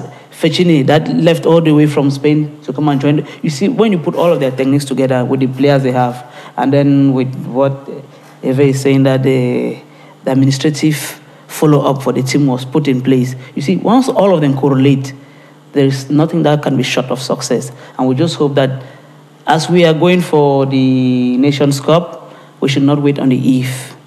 We should continue with this spirit so that our qualification for the Olympic Games will be an easy ride, because many people have an eye over the team now and over the players. So everybody will be coming, trying to dictate who is this. But now, if our organization is efficient and perfect, results will certainly follow suit. And it is another call for the administrators that be to see that once we come back with victory, we should not come and wait till the last minute. And then now we start saying, oh, Song is not a good coach. Song is this. Because we should not wait for that last minute. As they are winning, we are happy. We should just come and put our energies together. So congratulations for the team. Congratulations for the qualification, even to Heve, who was part of the team. I knew he participated in putting his own psychological. I just saw a picture with him sitting with Song Bahanak with all smiles. Tells you that all their efforts were put together for Cameroon to have that victory. So congratulations, Heve. Voilà, congratulations. On va parler, peut-être on va embarrasser Heve cette fois. On parle des Lions indomptables du Cameroun, la période FIFA qui vient de s'achever. Toujours pas d'entraîneur, mais on est en train de se poser les questions. On a vu sur la toile des nouvelles, ça tourne un peu de partout. On annonce un certain Yves Clément Aroga, un Camerounais qui vit du côté d'Espagne comme entraîneur adjoint des Lions indomptables du Cameroun, qui arrive au Cameroun dans les prochaines heures. Au niveau du staff technique, on parle à la tête de soit Antoine Cabaré, ça, un monsieur comme Antoine Cabaré ou encore Pierre Lechamp. Toutes ces questions sont en train d'être posées. Hervé, dites-nous comment ça se passe, comment ça bouscule, comment ça bagarre, comment ça travaille pour nous doter d'un staff technique dans les prochaines heures, dans les prochains jours, pour ce qui est des cellules notables du Cameroun. Non, je vais d'abord vous rassurer, c'est qu'aujourd'hui le projet c'est véritablement de doter le staff technique du Cameroun de personnes intègres, de personnes qui auront vraiment l'envie de servir le Cameroun. Ça aujourd'hui c'est le cahier des charges principal qui est posé sur le bureau du président de la Fédération camerounaise de football, qui travaille en parallèle, en parfaite et étroite collaboration avec le ministère en charge des sports. Donc la question est en train d'être posée. Il y a une commission qui est mise sur pied pour travailler sur ces questions-là. Je pense que c'est des professionnels, c'est des personnes qui vont faire le choix en tout état de cause, en tenant compte de certains facteurs. Je pense que c'est des personnes vouées à la tâche. Et puis bon, soyons un tout petit peu patients. Je pense que ça devrait se dessiner et se décider dans les tout prochains jours. Plutôt, Billy, des sources nous annoncent, Yves Clément Arouga, on en parlait déjà ici lorsqu'il avait postulé au Gabon, des sources l'annoncent au Cameroun dans les prochaines heures pour être entraîneur adjoint des Lions indomptables du Cameroun. Au niveau de la tête, il y a des noms qui sont avancés depuis quelques semaines, Antoine Camboire ou encore un retour probable de Pierre Lechantre à la tête de cette équipe nationale du Cameroun. On ne peut que suppiter parce que jusqu'alors, la fumée blanche n'est pas encore sortie. Bon, si je sais que vous êtes un journaliste d'investigation, vous êtes un fouineur. Si on a déjà, supposons qu'effectivement Yves Clément Arouga est l'entraîneur adjoint, comment on nomme un adjoint, bon, pas nommé, mais comment on a déjà trouvé un adjoint alors que le principal ne le connaît pas, alors que le principal peut arriver, il vous dit, moi je viens avec mes entraîneurs. On parle souvent de team coaching. Donc pour moi, c'est un peu maladroit de fonctionner comme ça. Après, vous savez, la nomination d'un entraîneur sélectionné au Cameroun est très complexe, perplexe même, parce que ça ne relève pas que de la fédération, mais ça relève aussi du ministère des Sports et parfois même souvent de la présidence de la République. Parce qu'effectivement, puisque c'est la fédération qui paye l'entraîneur, puisque c'est le ministère qui paye l'entraîneur, c'est l'État du Cameroun qui paye l'entraîneur, forcément l'État aura un droit de regard. Et c'est normal. Et que l'équipe nationale du Cameroun aussi appartient à l'État du Cameroun, dont l'État doit avoir un droit de regard. Mais même si moi j'estime qu'en principe, c'est la fédération qui doit nommer l'entraîneur. En définissant un profil, vous définissez un profil, vous définissez un cadre, et puis vous allez le chercher. Il faut avoir gagné des titres. Maintenant, quand vous finissez de définir le profil, qui doit déjà définir le profil? C'est la direction technique nationale qui elle n'est pas associée. Donc vous voyez qu'il y a autant d'incongruités. Ça fait que là, on va rentrer dans une affaire de réseau. Mais quelque chose, c'est que moi je trouve quand même de positif, cette fois-ci dans le processus de nomination d'un entraîneur, c'est qu'on n'a pas fait d'appel à candidature. On a défini un profil et puis on s'est dit on va chercher l'entraîneur. Parce que l'appel à candidature, c'est un peu trop touffu. Quand on définit un profil...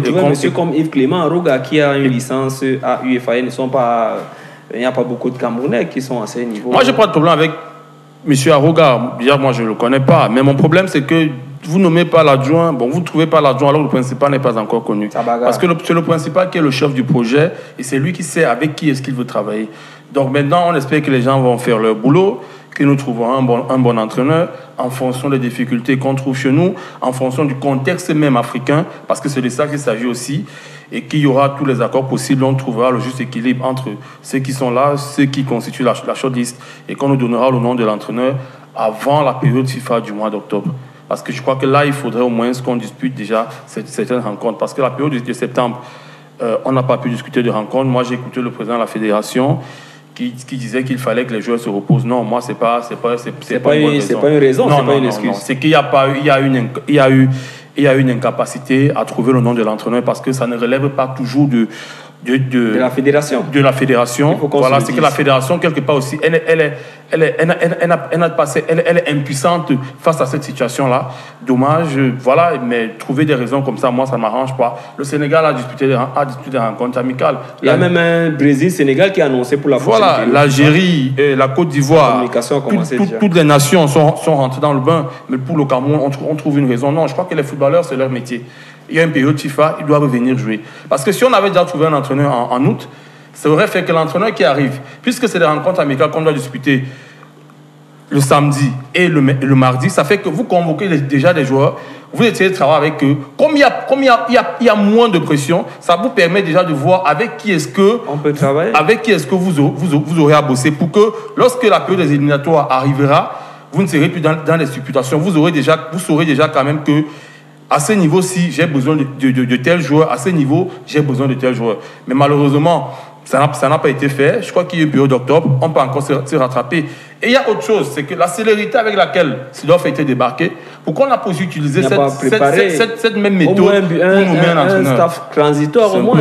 Voilà, pour essayer de... Ce n'est qu'au Cameroun qu'on voit cela. Et surtout qu'on sait qu'il y a aussi d'autres sélections comme...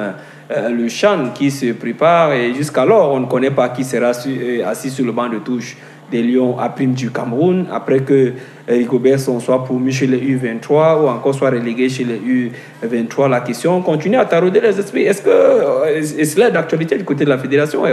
On parle de le Chan, c'est dans quelques mois, mais jusqu'alors toujours pas de staff ou Agbo continue toujours à être en place. On se pose autant de questions.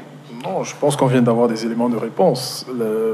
La fédération et le ministère des Sports travaillent sur ces questions-là. Et soyons un tout petit peu patients. Et je pense que les staffs seront constitués. Soyez-en rassurés. Soyons un tout petit peu patients. Et je pense qu'on aura le résultat du travail dans les tout prochains jours. Donc il y a une commission qui a été mise sur pied. Au niveau du ministère, il y a toujours des commissions, de toute façon. C'est un travail qui se fait entre experts. Maintenant, avec effectivement l'expertise de la Fédération camerounaise de football, à travers la DTN qui fait des propositions. Et puis bon, voilà. Les décideurs décideront. Ceux qui en ont reçu mandat décideront. Et puis bon, soyons un tout petit peu patients encore. Et puis les staffs seront... Restez patients et on va suivre cette actualité avec vous. Hervé, du côté de la Fédération, avançons tant soit peu. On va parler de la Ligue spécialisée de football féminin. Madame Céline Eko Mendomon a été nommée par le président de la Fédération camerounaise de football depuis la semaine dernière. Elle a été installée le week-end dernier du côté de la Fédération camerounaise de football. Dans quelques jours, on va devoir mettre un projet sur pied. Et à cette installation, notre reportrice ou encore notre consoeur Marina Corvina a suivi cette cérémonie du côté de la Fédération et fait le point et on se retrouve derrière. Notre seul et vrai bonheur, notre joie et notre ville, à toi l'amour et le grand honneur. Du nouveau à la Fédération camerounaise de football. Pendant que la Ligue de football professionnel du Cameroun est mise sous tutelle, celle du football féminin voit le jour.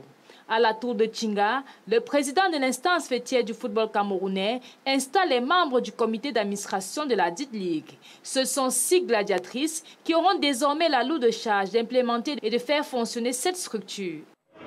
Bon, d'abord, il faut savoir que ce projet qui prend corps aujourd'hui fait partie des engagements que nous avons pris vis-à-vis des acteurs du football pendant notre campagne et puis lors de notre élection.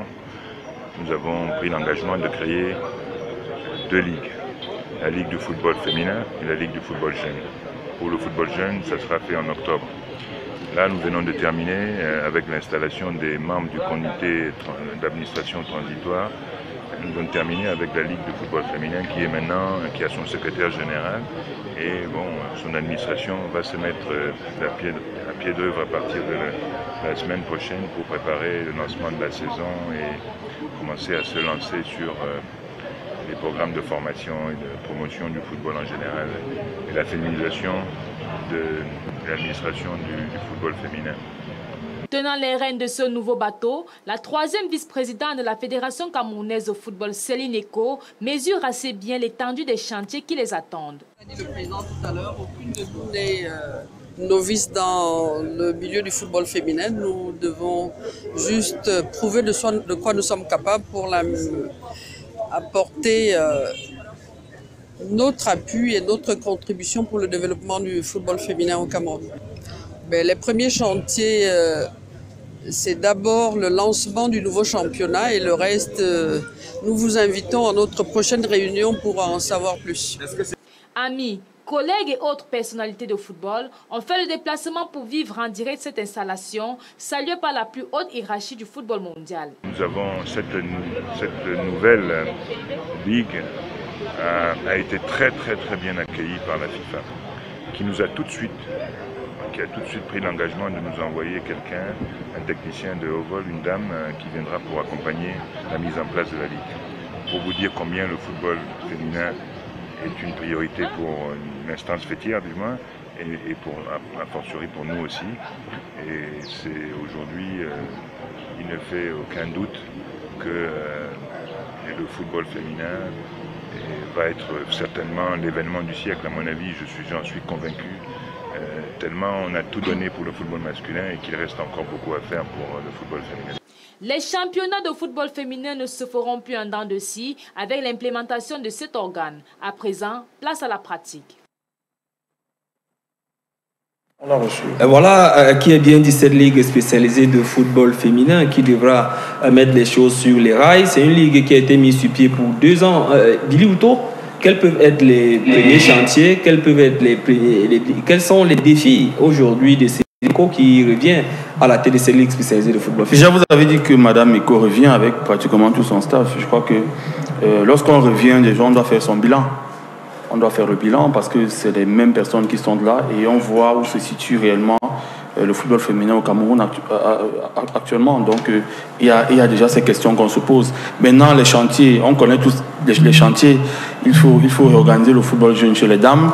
Il faut organiser, parce qu'il n'y avait même pas déjà d'organisation. Il faut bien organiser les championnats. Il faut réorganiser les championnats. La D de football féminin, première division football féminin, il faudrait que les filles soient en charge. Il faut être attrayant, si on peut se le dire ainsi. Oui, le chantier est vraiment vaste. Le chantier est vraiment vaste parce qu'en termes de football féminin, il y a un potentiel, mais il n'y a pas une bonne organisation. L'organisation est tatillonne, je dirais même qu'elle n'est pas bonne. Donc il faut tout remettre à plat et tout réorganiser. Mais les mêmes personnes, on reprend les mêmes personnes, est-ce que vous pensez qu'elles auront des idées nouvelles ou on va continuer simplement dans ce qu'on était déjà? Parce que rien n'a pratiqué. Il n'y a pas eu. Vous savez, quand des personnes reviennent et qu'on essaie de convoquer ce qu'elles ont fait, ces dames, lors des années antérieures, et qu'on se rend compte que cette organisation ne porte pas ses fruits jusqu'à ce jour, parce que à l'équipe nationale A des dames, on se rend compte du tout, c'est que la majorité, c'est les joueuses qui jouent à l'extérieur et que cette équipe est vieillissante et que le rajeunissement n'est pas facile. Lors de la préparation du match Cameroun-Éthiopie, le coach Alain Diomfa le disait d'ailleurs, il disait que les filles du terroir sont là, mais n'ont pas de match dans les jambes. Donc, quelque part, on est toujours obligé d'aller piocher à l'extérieur, alors qu'il y a un championnat ici. Si on ne peut pas prendre ici, ça veut dire que le championnat n'est pas bien organisé. Et qui organise le championnat, ou alors qui organisait le championnat? C'est les dames qui ont été nommées aujourd'hui. Donc déjà, leur bilan il n'est pas positif, il est négatif. Maintenant, j'espère qu'elles vont se remobiliser, j'espère qu'elles vont se réinventer et pour pouvoir nous présenter quelque chose de beaucoup plus potable. Maintenant, j'ai eu vent de ce que Madame Pauline Thérèse Manguelet, elle est secrétaire générale. Secrétaire générale de ce côté-là. Voilà, bon, elle qui maîtrise bien le football, peut-être qu'elle apportera un souffle nouveau et peut-être que ça ira. Donc, vous voyez que dans ce que je dis, il y a toujours des inquiétudes parce que leur bilan n'est pas positif, mais vivement que les choses décollent parce qu'en termes de football féminin, comme je l'ai dit tantôt, il y a un véritable potentiel, mais il y a une mauvaise organisation. Une mauvaise organisation et lui, il produit un programme. Parce que ce qui s'est passé lors des Jeux africains, nos filles qui ont été finalistes, vous voyez qu'il y a beaucoup de bonnes choses. Hervé était avec les cadettes à la Coupe du Monde au Brésil. Il y a beaucoup de bonnes choses. Mais ça tarde en Uruguay, mais il y a un problème d'encadrement. Il y a un réel problème d'encadrement. Ces enfants doivent être encadrés parce que quand vous voyez les cadettes, quand vous voyez les U, on les prend où? Le championnat se dispute, 2 mois après on arrête. Les équipes n'ont pas de subvention. Comment fonctionnent les présidents de clubs de football féminin? C'est vraiment difficile. On pose autant de questions aujourd'hui. Et lui nous a retrouvés, je le disais tantôt, il produit un programme sur ses antennes Sport Coach Business. Il s'agit de Francis Longene. On parle de l'économie du sport avec lui et c'est un pan aujourd'hui qui l'intéresse de plus en plus parce que sur le plan de la planification de l'organisation, il a un mot à dire. Bien le bonjour et bienvenue Francis Longene. Salut Injek et salut à tous.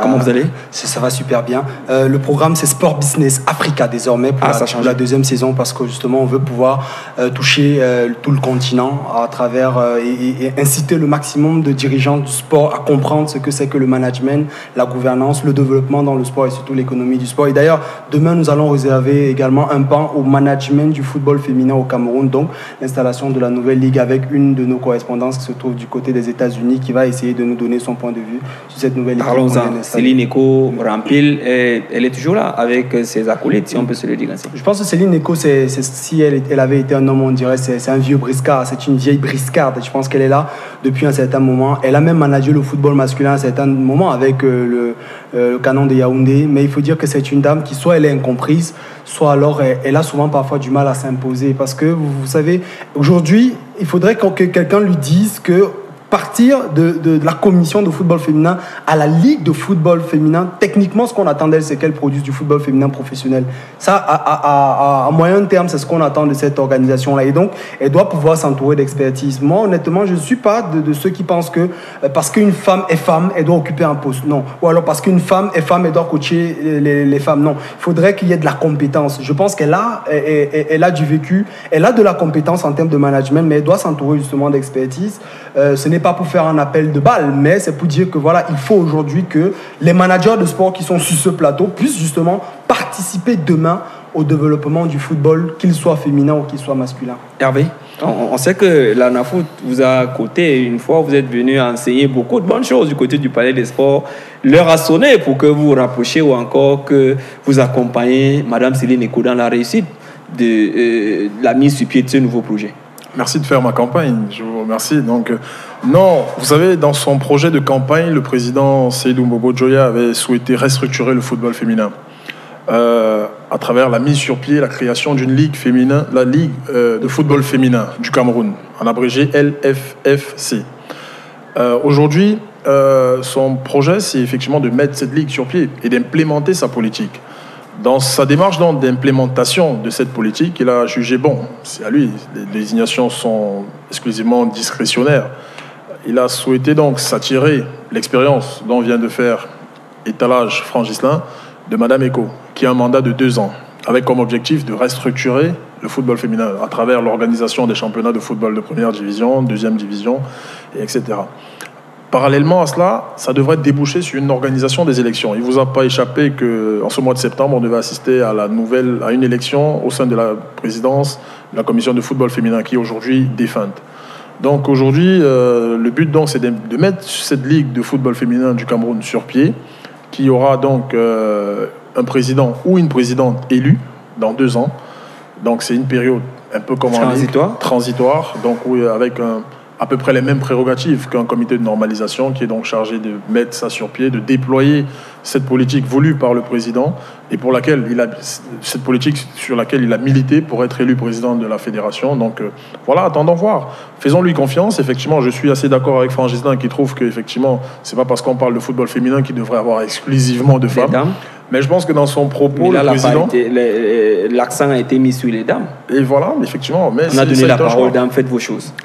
Mais bon, ça, il faut dire. Effectivement, ça c'est aussi un choix. C'est un choix, mais qui est surtout guidé par des recommandations de la FIFA qui demandent de beaucoup plus féminiser le football, à travers même les staffs techniques des équipes nationales, où il manque souvent des femmes. Donc, et le président l'a très bien souligné dans son propos, il a rassuré la gente masculine cette fois pour dire que c'est vrai que les femmes étaient très peu nombreuses dans les staffs initiaux, mais que dans celui-là, il a souhaité le faire. Déjà, ça a été une volonté politique de sa part, mais il voulait rassurer les hommes pour leur dire qu'effectivement, on a également besoin des expertises masculines dans ce genre de ligue, et je pense que ça pourrait...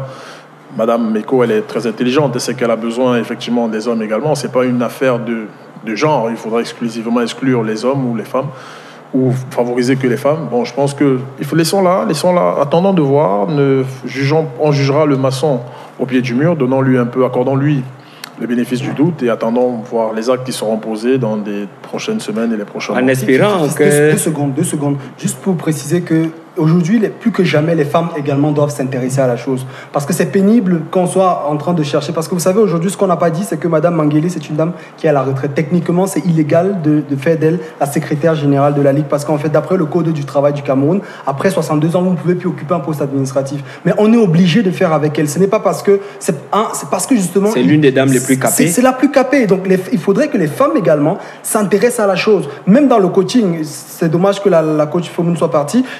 J'ai par exemple dans le cadre de Sport Business Africa mené une étude sur le coaching en Afrique. On se rend compte que seules 7 coachs féminines occupent le poste d'entraîneur dans les équipes de football féminines en Afrique. Donc c'est vraiment assez problématique. Il faudrait que les femmes s'intéressent également à la chose sportive. Voilà qui est bien dit par Franck Ghislain Ongeni. On va peut-être ressortir par là le conflit Ligue de football professionnel du Cameroun FECAFOOT. Hervé Tchitchol, vous êtes peut-être partie prenante, vous n'en parlerez pas. Vous allez nous parler de la CAN et du CHAN, les préparatifs. On a vu le président Seydou, le ministre Ajapoma, Alimbe et un peu de partout. Vous parlez de cela, mais Franck Ghislain Ongeni, vous avez organisé avec brio, avec succès, les playoffs top, les playoffs down il y a quelques mois de cela, mais on dit le gâteau échappe progressivement à la Ligue de football professionnel du Cameroun. On a déjà fixé la date, ce sera pour le 18 octobre prochain, c'est le secrétaire général qui va organiser. Il y a un CTT qui a été mis sur pied. Est-ce qu'on a abdiqué du côté de la Ligue de football professionnel du Cameroun, Francis Longo? C'est pas une guerre. Moi c'est assez dommage qu'on puisse prendre cette affaire comme une guerre.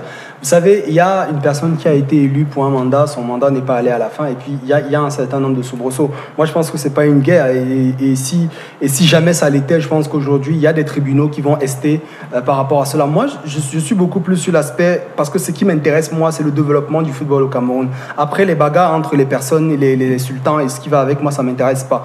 Bon, et dans ce domaine-là, je voudrais dire que c'est une chose, et je pense que c'est Billy qui le relevait tout à l'heure, c'est-à-dire c'est une chose de dire, ok, on prend les mêmes et on recommence, mais si les mêmes n'ont pas bien fait, c'est dommage. Quand on me dit aujourd'hui que le CTT est constitué essentiellement des membres qui étaient pour la plupart membres du comité exécutif de la FECAFOOT. Quand on regarde aujourd'hui leur bilan, ils n'ont pas organisé un championnat de beach soccer, ils n'ont pas organisé un championnat de futsal, ils n'ont pas organisé une KMS, même dans les lycées, ils n'ont rien fait, et on veut leur donner le championnat professionnel simplement parce que on veut le faire. Donc moi je pense qu'il faudrait qu'on normalise les choses, c'est-à-dire que si les choses, c'est-à-dire que la justice, la tutelle qui est le gouvernement, ça il faut quand même le rappeler, puisse être favorable à ce changement-là, à ce comité transitoire-là. Il faudrait quand même que eux également, comme je le disais dans le cas de Madame Céline Eco, puissent s'entourer d'expertise. Parce que je pense que c'est le reproche qu'on a fait pendant 8 ans à la Ligue, et la première année que la Ligue a eu à faire appel à une expertise, je crois qu'aujourd'hui vous avez commencé votre propos en disant brillamment organisé. Donc je pense qu'il faudrait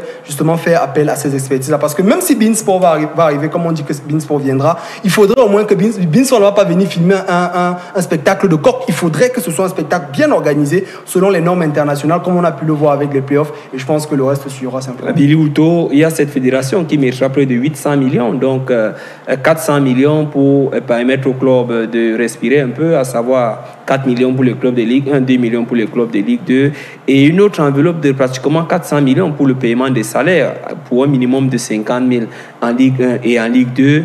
Mais il y a le SINAFOC derrière qui reconnaît et qui rappelle à la FECAFOOT, si vous muez un employeur, à ce qui adviendra, vous allez devoir répondre. On va dire la guerre, le championnat n'a pas encore commencé, mais la guerre est déjà là. Non, en fait, pour dire ici que, puisque c'est la fédération qui se charge de donner le salaire des joueurs, effectivement, si les salaires ne sont pas reversés, parce que vous savez qu'il y a très souvent eu un problème de redistribution, l'État a versé de l'argent, la LFC, la LFSA sont tous versés l'argent dans les caisses des clubs, et les clubs, eux, faisaient de la mauvaise redistribution parce que les joueurs n'avaient pas cet argent, alors que cet argent était destiné exclusivement à ces joueurs. Donc je crois que ça créait problème. Et maintenant, le SINAFOC essaie de prévenir la fédération. Et moi, je dis c'est tout à fait normal. C'est tout à fait normal. C'est le boulot de la fédération. La fédération doit veiller à ce que cet argent soit réellement remis aux joueurs. C'est tout à fait normal. Moi, je crois qu'il n'y a même pas de débat à faire là-dessus, parce qu'il y a beaucoup d'antécédents, et ça fait que si aujourd'hui on continue à avancer alors qu'on n'a pas tiré les leçons de derrière, ça fait qu'on n'aura pas avancé du tout. On aura peut-être avancé, mais en termes factuels, on n'aura pas avancé. Donc du coup, je crois que là maintenant, c'est normal pour le SINAFOC de commencer déjà à dire effectivement que voilà, si vous ne faites pas votre boulot, on sera derrière comme le gendarme. Et peut-être que c'est même une manière aussi de dire à la fédération de changer les méthodes de paiement. C'est-à-dire quoi? C'est-à-dire que vous nous envoyez la liste des 18 joueurs et c'est nous qui faisons le virement. L'argent ne passe plus pas entre les mains des présidents de club. Peut-être qu'ils seront ne passera plus entre les mains des présidents de club. Oui, peut-être qu'ils seront fâchés en disant que voilà, le joueur que vous payez ne nous respectera pas. Mais il n'y a que si hier on vous a remis cet argent et que vous n'avez pas exécuté les choses, demain on ne vous fera plus confiance et on fonctionnera ainsi, parce que derrière il y a le SINAFOC qui a son bâton et qui nous frappera dessus. Donc moi je crois que c'est tout à fait logique. C'est un souhait que cela soit implémenté, que cela soit réellement mis en place, que cela soit respecté, parce que dans tout ce que nous faisons ici, le plus important, c'est quoi? Le plus important, c'est que l'acteur principal, qui est le footballeur, doit être bien traité.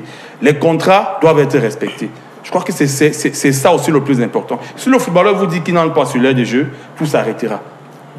Francis Longuin, on constate que sur le terrain, c'est déjà pratiquement un recrutement XXL du côté de Bambuto. C'est Sport a repris avec le coach Minkro Biroué. Il y a David Pagou qui est là, mais David Pagou vient de s'engager en faveur de la formation de PWG de Bamenda et ne tardera pas à rejoindre Bamenda. Ça s'active. On annonce des assemblées dans le canon, dans Union de Douala, la reprise le 12, à savoir la reprise pratiquement ce week-end du côté de Douala pour lundi prochain.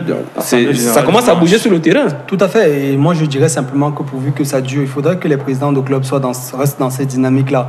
Moi, je vois, c'est assez dommage parce que quand on voit ces congrès-là, il y a des fonds qui sont levés. Moi, Bamboutos, on parlait de 25 millions qui ont été levés avec 20 millions de promesses. Et c'est vrai que quand on voit aujourd'hui, il y a un nouvel équipementier qui a été révélé, il y a un nouveau maillot.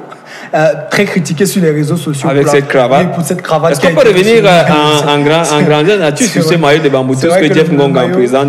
Mais ça démontre quand même qu'il y a une certaine enveloppe. Jeff Ngongan qui arrive, il y a Tame Ngombe qui sort d'Insport l'année, qui est des Mangolo Gérard qui arrive dans cette équipe de Bamboutos de Bouddha. Bamboutos sort de la 2e division. Et Bamboutos est considéré comme, dans l'entendement populaire, comme le fils unique de Mbouda. Donc du coup, ce n'est pas normal qu'un club comme celui-là ne puisse pas véritablement mobiliser des fonds. Vous savez, c'est un club qui est surnommé le club aux millions de supporters. Ce n'est pas par hasard. C'est vrai, quand on regarde aujourd'hui, pour moi, même quand j'étais à la CAF, je disais souvent que tous ces clubs-là, les tout-puissants Mazembe, suivis grâce à des financements. Mais le jour où Bamboutos va ouvrir les yeux, ce club sera un club multimilliardaire. Et on peut le voir aujourd'hui, je trouve même que c'est dérisoire. Il y a Laurent Diam qui est arrivé. Voilà, il y a Laurent Diam. Et attention, Laurent Diam a été le meilleur entraîneur de la saison dernière, avec d'ailleurs vainqueur champion du Cameroun l'année dernière avec UMS de Loum. Donc je pense qu'il y a de la ressource. Maintenant, derrière, il faudrait pouvoir capitaliser ça avec un bon management derrière. C'est vrai qu'on a changé carrément le management aussi du côté de Bamboutos. Moi, j'ai beaucoup apprécié ça. Maintenant, espérons que ce ne sera pas une gestion familiale, une gestion personnelle, opaque, mais qu'il y a une vision. Telle qu'on voit les choses aujourd'hui, il y a une certaine vision qui est en train de se dessiner. On espère que justement, ce club, il faut rappeler qu'ils étaient africains la saison dernière. Ils sont redescendus pour des décisions juridiques et consorts. Maintenant, ils visent encore l'Afrique et je pense qu'ils sont sur une bonne dynamique. Ils sont sur une bonne dynamique. De ce côté, ça s'active du côté de Bamboutos qui a repris les entraînements du côté de Douala. Laurent Diam est arrivé. Des noms, on parle d'un recrutement X comme à une année, à Union comme à une année. Du côté de Digme Sabaga, du côté du Canon de Yaoundé, il y aura une assemblée demain dimanche à la maison du parti de Koldongo. À un moment, on parle du comité des sages qui a été mis de côté. De l'autre moment, on parle de la réhabilitation de ce comité des sages. Donc, Pierre Ouemelen, lui, continue de travailler sur le terrain. On va sortir de ce programme avec vous, Hervé Tichol. On parle de la CAN et du CHAN 2020 et 2021. On a vu le président Seydou Boumboundia aux côtés du ministre des Sports et de l'Éducation physique au stade de Japoma, au stade de la réunification de Bipanda qui est pratiquement rénové de ce côté, au stade de Limbe, au stade de Boya. Un mot, on va dire le Cameroun n'est plus loin, les préparatifs s'activent. Surtout que du côté de Limbe, il y a un nouveau financement qui a été mis sur pied pour boucler le projet de ce côté. Ça rassure l'opinion publique et on en est très heureux. Ça marque également et ça illustre la volonté des pouvoirs publics qui ont véritablement pris ce problème à cœur, à bras le corps. Et voilà, l'idée aujourd'hui, c'est de véritablement organiser ces tournois, ces compétitions. Et voilà, la visite du ministre des Sports et du président de la Fédération illustre effectivement cette volonté donc des pouvoirs publics, des institutions, de prendre le problème à bras le corps et de veiller aux travaux. Observe, lorsqu'on jette un coup d'œil sur ces images, c'est des joyaux architecturaux. Tout à fait. C'est véritablement beau. Tout à fait. Vous avez parlé de notre expédition à Tunisie. J'ai vu le stade olympique de Radès et je me sentais fier parce que d'avoir une infrastructure du même acabit que le stade olympique de Radès, qui est un joyau également, un joyau architectural, pardon. Et voilà, effectivement, comme vous dites, le stade de Japoma, le stade d'Olembe rentrent dans cette lignée de très grands stades sur le sol et sur le continent africain. Et voilà, on espère, on reste très optimiste et on pense que cette illustration-là des pouvoirs publics de se rapprocher des travaux et de vérifier à l'avancée des travaux, ça nous rassure, ça rassure l'opinion publique. On peut espérer et se rassurer sur la bonne tenue de ces deux grandes compétitions sur notre territoire et sur notre sol camerounais. 30 secondes pour boucler. On commence peut-être par Franck Gislain et Bilou va boucler le programme avec cette actualité du CHAN et de la CAN et surtout de ces infrastructures qui avancent. On peut observer sur les images de l'autre côté. D'accord. D'ailleurs, c'est la deuxième thématique que nous allons aborder justement demain dimanche dans le cadre de l'émission Sport Business Squad. C'est-à-dire, ok, on parle des infrastructures dans le cadre de H-Foot, mais maintenant, comment les manager ? quel est le business model derrière. Parce qu'aujourd'hui, il y a une information qui est en train de circuler comme quoi le Palais des Sports est proche de la faillite. C'est une information qui m'a personnellement choqué. C'est-à-dire que c'est un avec tous les concerts qu'on organise de ce côté, si vous posez la question, avec pas mal de concerts, il y a même des églises réveillées qui organisent. Comment est-ce qu'on fait pour... Parce qu'on annonce le limogeage de 80% du personnel. C'est énorme quand même pour une bâtisse comme celle-là. Il faudrait donc éviter ça pour les infrastructures qui arrivent. Japoma, c'est du lourd. C'est 50 000 places. Il faut remplir ces 50 000 places, il faut attirer le maximum de personnes, il faut. Et donc je pense que demain, dans le cadre de Sport Business Africa, on va essayer d'accompagner les dirigeants du sport dans comment est-ce qu'on manage aujourd'hui les infrastructures sportives, comment on les rend rentables, comment on attire davantage les gens pour qu'ils viennent justement visiter ces infrastructures sportives-là. Donc en gros, c'est un peu cela. Il est important aujourd'hui de le faire. Ilouito. Donc, il faut dire que nous venons de loin. Parce que 5 ans en arrière, on n'avait pas de telles bâtisses. Aujourd'hui que nous les avons, maintenant, je crois qu'il y a un problème de maintenance. Franchement, parlait du palais des sports. On n'avait pas de palais des sports. Maintenant, dès qu'on a un palais des sports, comment est-ce qu'on fait pour l'entretenir? Il n'y a même pas de toilette. Il n'y a pas de toilette. Nous voyons tout ce qui se passe là-bas. Donc, le problème le plus important, c'est la maintenance. Bien l'utiliser, rentabiliser aussi, parce que c'est un investissement. Il faut rentabiliser. Et qu'on place de vraies personnes à la tête de ces stades-là. Parce que si vous mettez des personnes qui n'ont pas d'expertise véritable, on verra la même chose qui se passe du Palais des Sports. C'est très plaisant. Et lorsque vous écoutez des gens vous dire qu'est-ce que la CAN rapporte au Cameroun, c'est ça, c'est ce que la CAN nous rapporte au Cameroun. C'est de telles choses comme ça qui font que sur le plan des infrastructures sportives, on progresse. On va toujours se poser les questions. Est-ce que ça avance du côté de Garoua?